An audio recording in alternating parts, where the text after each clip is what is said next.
Good evening, everyone. Welcome to a new episode of the Red Devils Corner Kick podcast, a podcast dedicated to Manchester United Football Club.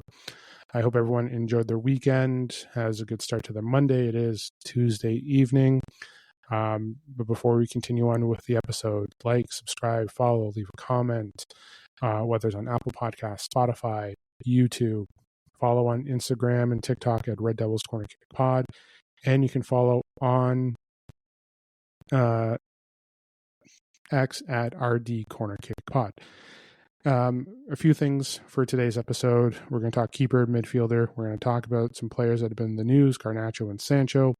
The fallout still continuing from Sunday's loss against Arsenal, the frenzy that's going on, especially keeper frenzy. That's been that's been in the news recently as well. Hoyland is still on the block. Xerxes has been mentioned with that too. So, yeah, we have been, and also Amorim and Mainoo situation here, which is getting traction where there shouldn't be any. So I'm going to talk about that as well. But before we proceed, I just want to congratulate 3 members of the Manchester United Women's Football Club being named to the Team of the Year.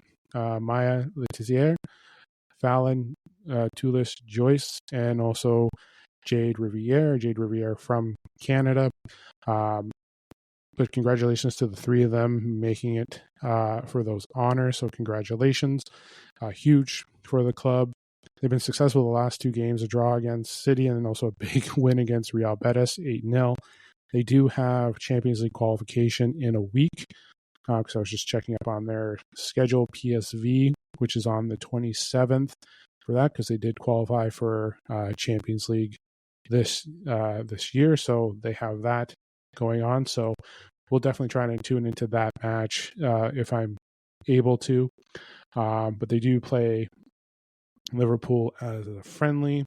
But yes, congratulations to those 3 players specifically on the honors that they received because of the PFA awards that have been going on. So Bruno was nominated earlier. Bruno was also nominated for the men's side, but unfortunately he did not make it when they announced the squads. But for this year, it is huge for those 3 women particularly. It is. But yes, let's get into it.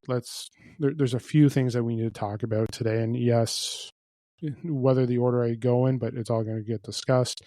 Let's talk about the fallout of the game, because it is kind of tied into Amorim and Mainoo. It is also tied into the keeper frenzy and also the midfielders that's going to be discussed. So let's get into the big part. Let's get into the big chunk here, because again, that's the one segment is going to tie into the other 3. So let's kick it off. Okay, so as you're all aware, we lost 1-0 Sunday. What a shocker. Yes, it's only been in the news for the last 36 hours. Technically 48, or well over 48 hours. On our way to almost 72. But we're still a few hours away from 72, ladies and gentlemen. My apologies for the inaccurate math. But here we are. Listen, yes, we lost 1-0.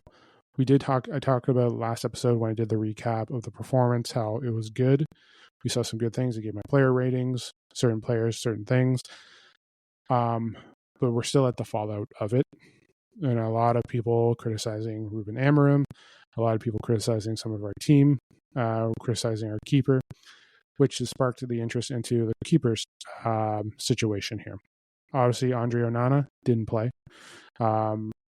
Whether it was, I know Ruben talked about how it was a choice, whether it was because of, fatigue from just coming back from injury, risk of it, certain things, Binder, who has played well against Arsenal in the past.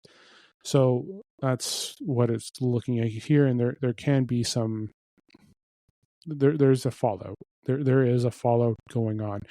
And immediately after the game, you would see some fan channels, the news, BBC, Talk, Sky, ESPN, everyone talking about the goalkeeper situation here. And let's also remember here, ladies and gentlemen, This was week 1. It was week 1. Not only that, in the defense of Baynder did start the majority of the preseason. Remember, Onan hasn't got any game time. Tom Heaton got one bit of a game. So Baynder did seem like the right choice to start. As much as we heard the reports, there was a good chance of him starting. Listen, we can talk about the contact. We can talk about interference. We can talk about the missed penalties. At the end of the day, we lost. We lost because A, they weren't able to get the ball out of our area. That led to a corner. Then led to a poor attempt to try and move the ball. It should have been a punch instead of a slap. You can argue about the Saliba interference. You can say whatever. But at the same time, too, the goal ended up happening, and there you go. And then I know that goal is going to be singled out and how the remainder of the game went. Baynder did play well. Just that one mistake is there, and you would see everyone's goalkeeper ratings. I believe I gave him a 5.9. As much as the goal was there, there was other areas where he succeeded at, from passes to movement, awareness. Like, he did good things. He did make some stops as well. The error that just led to the game, and a lot of people now are getting into that area of, well, maybe we have to focus on the keeper now. Because of that mistake, we have to be serious about what's going on. We do. Onana is expected to be back Sunday. That has come out in the last today, actually. There has also been rumors of fans saying we should go for Donnarumma. He's going apparently to City. That's already been reported there. Diego Costa has come out, who plays for Porto. He has been in talks of potentially being available. There's the story of Galatasaray, 20 million euros, yada, yada, yada, or 20 million pounds. Go for him. Donnarumma, to me, is off limits because, one, this club is working on trying to reduce wages. He commands high wages. So we want to bring those down. Second, the commitment to City has already been discussed. Diego Costa, I am okay with. As a person who follows the Portuguese national team, I am a fan of his. There have been some instances where shot stops, like penalties, he's incredible. But shot stops, there has been some issues where not some weak shots, but shots that are savable have gotten through with him. If you watch the Manchester United Porto game last year in Europa, when we came back and drew it, you would see some of the goals scored where he should have been able to stop them. Like, don't get me wrong, nothing taken away. A goal is a goal. Keeper's job is to stop it. They got the ball passed. But some of those shots, or some of those goals that he let in, were goals that should have been saved. Would he be an upgrade on this? Yes. He would be greatly helpful for the squad continuing on. But he has been mentioned. Again, like I've mentioned on every episode, I will not believe the signing until I see him with our social media team at that desk, writing his name on a contract, taking the photo with Fabrizio Romano basically 10 minutes before that, saying, here we go with the signing. That's there. Everything that I'm talking about, everything I see in the news, everything from YouTube channels to articles that I read, pop-ups on my phone for updates when it relates to Manchester United, it is all technically speculation. There's hundreds of reporters reporting this, and this. Nothing has been official. Diego Costa has been on the mind of Ruben Amorim for the summer.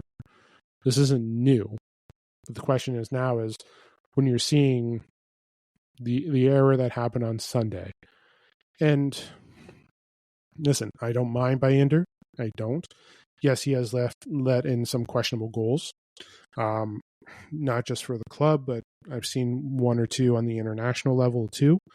If you want to look at the Euros last summer, not this summer 2025, but 2024, the miscommunication between him and his player against Portugal, you saw that goal go in, ended up being counted as an own goal. But he has shown, and he definitely showed last year, especially in the Europa League, how well he played.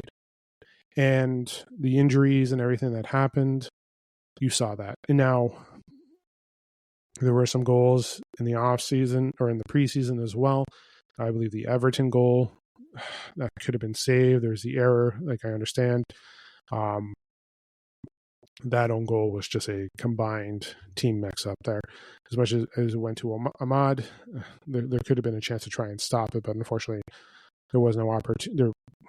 The ability to get it wasn't possible. But Bayender has shown strength before. We've seen his strength, like we've seen what he's capable of doing, and he showed that there. Yes, it should have been a punch instead of a slap. What it is. At the end of the day, it's done. The game's over. We've moved it on. But seconds after the game was done, the keeper frenzy went straight into overdrive. Snap, boom, everyone just went. And listen, as much as we won, we lost 1-0. Sorry, we did not win. If you're an Arsenal fan listening, please understand. You know that we lost. There's nothing there. So, sorry, I can just hear some stuff outside my window. But to look at it again,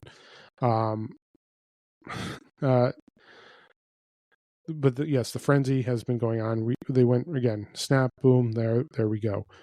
Donnarumma rumors came out. Again, that's not happening. Diego Costa, as of today, there's rumors of that, and Man United jumping on it because of the rumor of the cost. So boom, Emi Martinez came out today as well because the deal that they had with the loan, now the option for purchasing and all that. But Emi Martinez is expected to be back this weekend. Andre Onana is expected to be back on Sunday against Fulham. Whatever the story is that didn't have him playing, again, Ruben gave his explanation. He made his choice. For like I said, Bayender played the whole preseason. Onana was injured, just came back last weekend, just in it. So there's a good chance that Ruben didn't see something. Remember, ladies and gentlemen, we don't see the pitch at practice. We don't see Carrington. We see the photos of winning team here, winning team there, yada, yada, yada, and the occasional highlight pick of a goal. But we don't see everything occasionally going on. We did see some photos. We saw his movement. We saw him doing some dives and some saves. That's key. That was good. He was just getting back into it. Chances are he wasn't ready. He wasn't. Would have Onana made that save? Potentially. He may have got the punch out. He may have was able to get it going. But it's, like we can go over the goal again, but like what else is there? The goal went in. We know what happened, so there. And now here we are. Ruben has come out and said the discussions of, Amorim has come out and discussed the goalie situation. You saw his very scary look when someone suggested about Tom Heaton starting next. Listen, nothing against Tom Heaton, but Onana and Bayender are better, to say the least. The fact that there were some people talking about Tom Heaton should have been starting on Sunday. Let's take a step back here and relax. It's amazing what people will say after. Listen, I gave Bayender a above average score because he did play. Yes, the goal was on him in the end. But at the same time too, he did make some good shots. Some of his passes, his long balls, his connection to Mbeumo was incredible. He had some great helped them get opportunities to try and get it back. At the end of the day, as much as we lost 1-0, we didn't score. As much as we had more shots and everything, we still didn't score. The stats tell one side. The other side is Rea, who apparently just came out this week, stats-wise, who had the most shots saved than any other keeper. So yeah, we couldn't get there. We faced a good keeper. We saw him last year when we played them in Drew, when we had Bruno do the free kick. So we had that, like, we saw how good Raya was. Raya saved them too. And Arsenal fans will say the same thing. Raya was incredible. He stopped. Their back four is still good, but Raya did make shots there. So as much as we can go on Baynder for letting that goal in, we can still go on our offense saying, well, we didn't score. We didn't. We didn't get back. We didn't jump back into the game. As much as we had a performance, we saw energy, everything, all that stuff. That's great. We saw something we never saw last year, but we still didn't score. So you can say is last year was still there. The ability to get us back into the game and score wasn't there. So hate the goalie all you want, but our offensive attack didn't score. So let's give some credit where credit's due to Arsenal and that the keeper. But at the same time too, we can wait time is all you want, but guess what? We still didn't score. We still had Ahmad who scored before. We still had Bruno who scored before. But Dorgu hit the post. Dorgu, like, we had opportunities to score. We didn't capitalize. So as much as that one error cost us the game, the capitalization of them trying to score didn't help us do anything to really get us a draw or whatever. So when we're talking about that goalie frenzy, let's remember that too. The goalie situation will get better as the season progresses and as the system progresses too. By having that attack of those, like of Sesko, Cunha, and Mbumo, it's going to give relief from our back. Like, again, it's going to give relief. And then the one thing we got to focus on is that midfield. And now that, like, again, the midfield has been an issue and they're looking at a replacement. The Baliba deal is off. We saw that coming. We weren't going to pay 120 million. Like, please. For everyone saying, oh yeah, let's just go and do it. No, we're not doing that. We can't go out there and just spend the money and just be like, yep, here we go. Boom, we did it. It can't be like the old days. And the one thing too is, since this loss, again, it's the first game of the season, ladies and gentlemen. Let's bring it down here. As much as Arsenal beat us 1-0, Sunderland won 3-0, ladies and gentlemen. I believe Sunderland is in the league, is in a tie with Tottenham at the top of the league because of goal differential. So, we're not sorry for goals scored, because they both scored 3 on the weekend. So, like, Liverpool's up there too with the win, but because of differentials, Sunderland is up there tied for the league lead. So nothing against Sunderland. They played well. They beat out West Ham, but it's the first week, ladies and gentlemen. I believe last year, when we won, I think we won again. No, it wasn't against Sunderland last year. Was it Sunderland last year that we played, or Southampton, or I can't remember who we played the first game last year, but we won that because it was Xerxes' first goal. It was his last goal for a bit until Everton. But let's remind ourselves here, we won last year. We were in first for, I think, a week or two. Like, come on, then we finished 15th. Like, let's take a step back here. But yeah, like, the midfield now going into this little mini segment here, like I said, like when I was setting this up again, the frenzy, the talk, the goalkeepers, everything, it's all tied together, because now with today, with Kobe not getting any minutes, like, again, it's the first game, and is Kobe gonna come in and take over for Casemiro and Ugarte? Potentially, he could have. Like, he could have, but can he do that role where he's going to be covering and playing defensively? That's one thing. There's talks of, because again, Bruno's going to play 90 minutes. No matter what, Bruno's going to play 90 minutes. Can Kobe, because again, Kobe in the preseason was playing that same position as Bruno. So either you're going to change Kobe to the 6 and have him stay there, but he's going to have to cover some distance as well. So, but just to hear these rumors, or just to read these rumors of, Amorim is disliking Kobe and all this stuff. Guys, like, can we just take a moment here and just relax and realize it's the first game? He made a choice because he wanted to look at a certain thing. He saw something else that needed to be there, and Ugarte is more familiar with that position. You can probably groom Kobe to be there, but it's going to take some time. Maybe in this situation here, Ruben just looked at it and said, I'm going to go with him. It probably wasn't a fallout. It's just probably something that he saw. You can hate on Ruben as well. Like I said, everyone's always going to be upset about something because the manager didn't do what they wanted. People always assume that they know more football than the people that get paid the large amounts of money. I'm not going to sit here and say Ruben Amorim was right or wrong. I'm not. Like at the end of the day, like, he makes a decision. He sees something here. He could have seen something with Kobe during training. He could have seen something with Kobe leading up to the game. So in this scenario here, we don't know. And again, during these next couple of weeks, as much as we're here, right now the squad is going to take time to develop, to get things right and people in the right position. Maybe it does become Bruno and Kobe. Maybe. But the one thing too is Bruno's got to learn discipline. He has to. He has to learn discipline and control.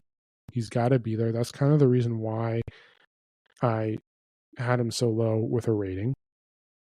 Again, one, contributing to that corner that led to the goal. Two, just not being in his position where he needs to be and sporadic. Again, like, I know he wants to be there, but he's got to be in control too. He has to take some part of it as well. Despite a lot of people giving Bruno a high rating. Oh, not only that, making him the team of the week as well. So maybe I missed something, but from what I saw, what I was focusing on is, again, the goal was there. But at the same time, too, like, he's got to be disciplined and control. Like, again, making the moves in some of the passes, he was great. That's why he got a lot higher rating than a lower one, because of the passing, the movement, and the transition into the offensive side. But at the same time, too, just the sporadic, the running around, not being where he needs to be and holding where he has to be, that is the one thing that was concerning me. So let's take a moment back here. And again, it's the first game. But going back to Kobe and Amorim, you're looking in the wrong spots. There's drama just being created because people want to find a reason to start hating Amorim more because they're not doing a selection that they like. We as a fan base are impatient. It's the truth. Like I mentioned, once the game ended on Sunday, boom, right after the keeper, boom, time to make a change. Boom, Ineos, Ruben have to start getting the players in now. They have to start splurging. The one thing I do not want is for this club is to make repeats of the past. Remember, Ten Hag's first season, we rushed, paid a lot of money for Casemiro. We paid a ton of money for Antony. And look where we are now. We're paying for those mistakes. Højlund as well. Højlund, they wanted Harry Kane. They went for Ruben. Atalanta took him and got a whole bunch of money for it. So we saw that there. Is it... Like, I can go for hours here, just keep discussing about it. But again, this fan base cannot be forcing in a rush. We can't be. We can't just be going into a rush to get players that we need and then blow a bunch of money. We have to be smart. And maybe we don't get anything for the first couple months. Maybe we wait till the January transfer window. We have to. We have to wait for that window to come up. And that way, with that window, we may find another option, another cheaper option. Maybe someone from La Liga or someone from the Portuguese league or someone within. They're looking at Wharton, but the release clause is a problem as well. Some teams with, again, it's the 19th. It's the 19th where I am. Some of you, it might be the 20th. So we are literally 1, 2, 3, 4, 5, 6, 7, 8, 9, 10, 11, 12, 13. we're 13 days away from that, so technically 14 days or so, or we're like 13 and a bit if you include today, and it closes at 7. So yeah, we're 13 and let's say 13 and a bit, 13 days from the season ending, or not the season ending, transfer window ending. So in those 2 weeks, just to say, we could get someone, but I don't want it to be rushed and where we pay, or Ineos pays a stupid amount of money, or like ridiculous amount where the team that got the money is just living life. We've seen too much of this. We can't have it here. And with Ineos and all that stuff, they have to be smart about it. And for the way they have been, they've done very well. They've done incredibly well for those payments. So, but we cannot make mistakes of the past. And the way our fan base reacts, they be paying any top dollar right away to get someone in because of that. What happened on Sunday with the loss against Arsenal. We can't be there. We have to be a smart club. We have to spend money wisely. We need the squad time. But people want this. I'm not going to get into it now. No, I'm not going to do one of those about how we are as a fan base. I'm just going to leave it there. But believe in Ineos to try and get things done right without spending a stupid amount of money. Make sure Ruben has pieces there, but Ruben may have to work with what he's got. If that's a goalie rotation every week, then we deal with it. But you know things are going to change when, like, again, it's going to be a different keeper situation on Sunday. And remember this, Onana was potential to start Sunday. There's obviously a choice there. We leave it there, and then we go in. He's back in for Sunday for Fulham. It's the truth. There is talks that he's going to be in there. And there's also, there's a good chance he may go with Binder again. But from what I've been seeing here, Onana should be back Sunday. I think Sunday, yes, it was Ruben's choice. I think maybe some people are reading it wrong. I think him just coming back and not being fit could be an issue. Onana didn't play. He got injured before they went on tour. Sesko got minutes because he had played well on preseason, but he just joined the club, so it has to take time. That's why he didn't start. Ruben explained it. So, and I know there's rumors of Inter wanting to re-sign him. There was talks of Monaco signing Onana. Again, they're all talk. Like I said, until we see the official words, he's gone, and we're starting bringing in replacements, there you go. But I think since Sunday, things are being blown out. The keeper situation, I understand. I get why people are upset because of the goal and the way our keepers have let in goals. But it's game 1. And as much as you want to hate on the keepers, that keeper's the reason why we drew. At the same time, too, we didn't score. We didn't score. We can talk about the great performance and everything and the positives, but we didn't score. Rhea made 7 saves, yes. We still did not score. We could not find a way to score. As much as we saw the energy, the movement, we did not score. Binder couldn't save a ball. We still did not score. Yeah. Please let that sink in too. Keep hitting on the goalie. We still did not score to do anything else to help out the rest of the team, to bail out our goalie. We still did not score. I can keep repeating myself, but it's the truth. We still did not score. We were robbed of a point. But did we do enough in the other areas to get us to that point? We still did not score. So I don't want this fan base to force a hand to Manchester United where we get back to screwing up transfers. I don't want that. So Like we need time. We do. So I'm going to leave it there for that segment. I'm going to go into the final segments now, talking about two players that have been in the news,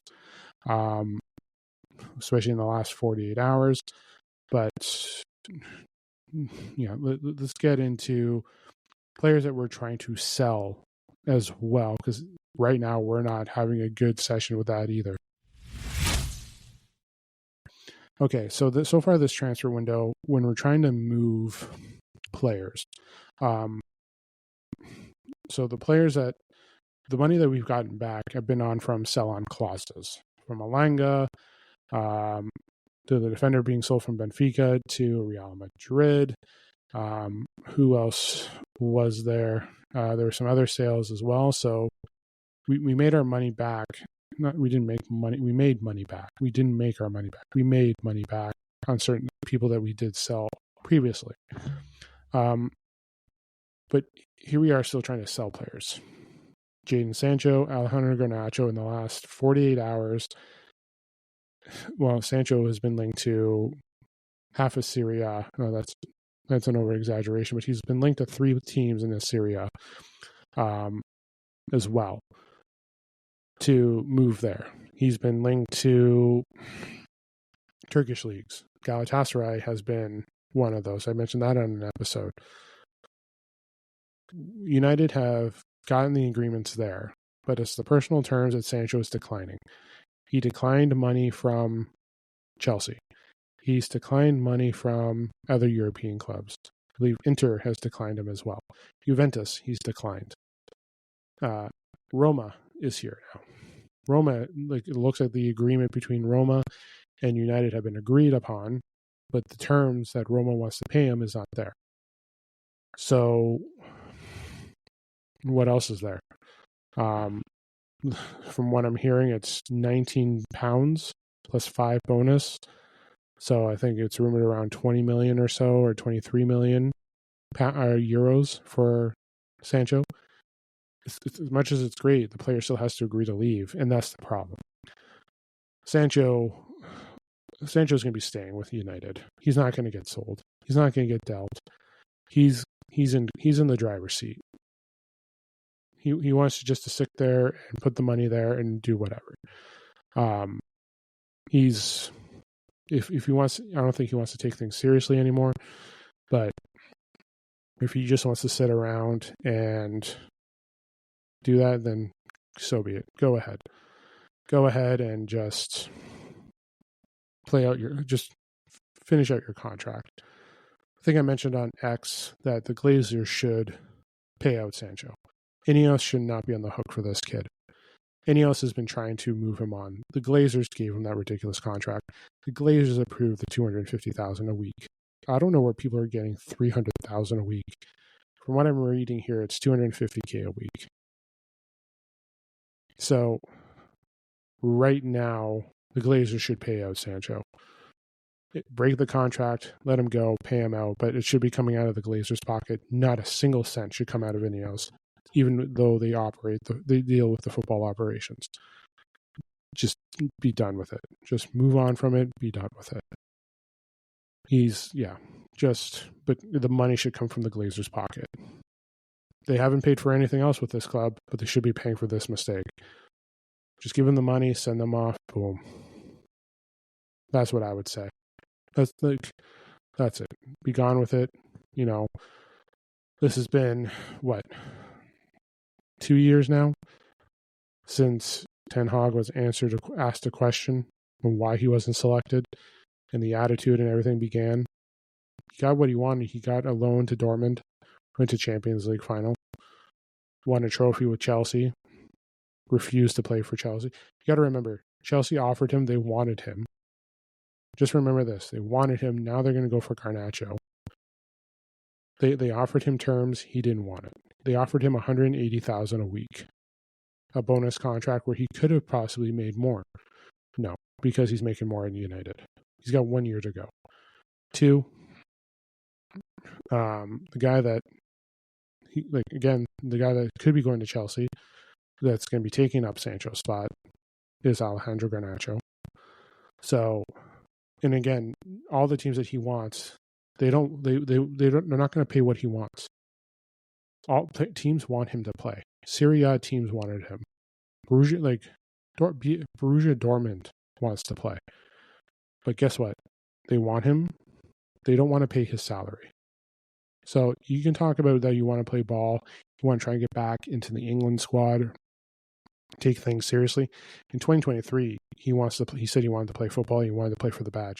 So far, since then, he has not lived up to those expectations, and he's basically proving, like Ten Hag, why he didn't select them. You had a new manager, and the manager still didn't want you. The new ownership doesn't want you. And in the end of the day, he's technically winning because he's controlling everything. Take a page from Rashford, take the pay cut, and go. Just go. Him, Antony, Garnacho are all hoping out for the teams that they want. Chelsea doesn't want to pay the $50 million. Cool. Garnacho can go practice with the under 21s because we want the money that we want. No team wants him. Bayern, he turned down Bayern Munich. Now, I don't know what the deal was for Bayern, but he turned down Bayern. So that's, yeah. But again, Garnacho and Sancho have created their own situations here. It's not the clubs, it's not anyone, they've created it. Sancho wants to stay there, great. No club wants to pay his fee because of that. And no offense, Chelsea doesn't want to deal with that too. Because let's say Chelsea did the same thing that Ruben did. Go find another club. You think he's going to do the exact same thing to them? They don't want that. They don't want the issues of what his brother was. They don't want any of that. So unfortunately, like, those two have created their situation. Antony's creating his own situation too, because Europe and everything closes in 2 weeks again. So he's not going to get on the loan. He's not going to bet us. He's going to sit there until January. He's going to sit there and practice and do whatever. So be it. Sancho, Rashford ended up getting Barca, and the deal ended up working out well for Barca. But Rashford created his own situation too. So, like Ruben, those players they don't fit what he wants. They don't want that in the locker room. So, if you guys want to play, because guess what, Garnacho, you didn't make Argentina. You didn't make the Argentinian squad. Sorry. So, yeah, go ahead, sit until January. We're still going to be demanding 50 pounds for 50 million pounds for you to go. We're still going to be playing without you. You can sit there and watch us be successful. You can see what it's meant to fight for this badge. The players that have come in day one have already shown more effort than what we saw last year. We didn't see selfishness or carelessness. I should take some of that back. We did. But we didn't, we saw something different this game than we ever did all of last season. You were selfish. You didn't trust your teammates. You tried to be the hero, which sometimes you were, but more of the times you were not. So we have that there. But yeah, go ahead. Sulk all you want. Remember, you said, if I don't go to Chelsea, I'm just going to sit there and not play football for 6 to 12 months. Great. You're going to miss out on the World Cup. That's not our fault. That's yours. You're going to miss out on playing football and staying fit. That's your fault, not ours. You just want one team to play for because you think that's going to help rejuvenate and get you back towards Manchester United. Cool. How about we put you on loan to Chelsea? Because you're never going to be able to play against Man United when you're on loan. It's the truth. You can't play against us when you're on loan. So you're going to try and prove us wrong. So far, you're proving to Chelsea that you're not worth anything to sign. So Antony's going to be in that same situation. He just wants one team, but that team's not willing to pay for him. They're willing to loan him. So you're holding up for a loan that we don't want. you may agree to terms, but we're the ones that agree to what the movement's going to be. So you're getting contracts offered to go somewhere else. You're stuck with one team. That's the one thing too, is the player power for these situations has been horrendous. So leave it there. Like in Hoyland's, again, I don't want Hoyland to go. And I've mentioned it before multiple times. I don't want that, but yeah, the movement of players has been a complete and total nightmare. And it's been, like the last 48 hours has sucked. Well, I shouldn't say sucked. No, I take that back. The last 48 hours has been chaotic. How does that sound? Chaos. From the keeper frenzy to putting pressure on Ineos, trying to make moves, rushing through it, like creating things that aren't there. And then now you have these transfers that aren't working out. So we'll see. We will see what happens, but we don't know. Good chance that those three players I mentioned, Antony, Sancho, and Garnacho, are probably still going to be here in 6 months. They'll be here for the January transfer window, unless something happens in the next 13 days. But right now, from what I'm viewing, I don't think that's going to happen. We're not going to have that. So, I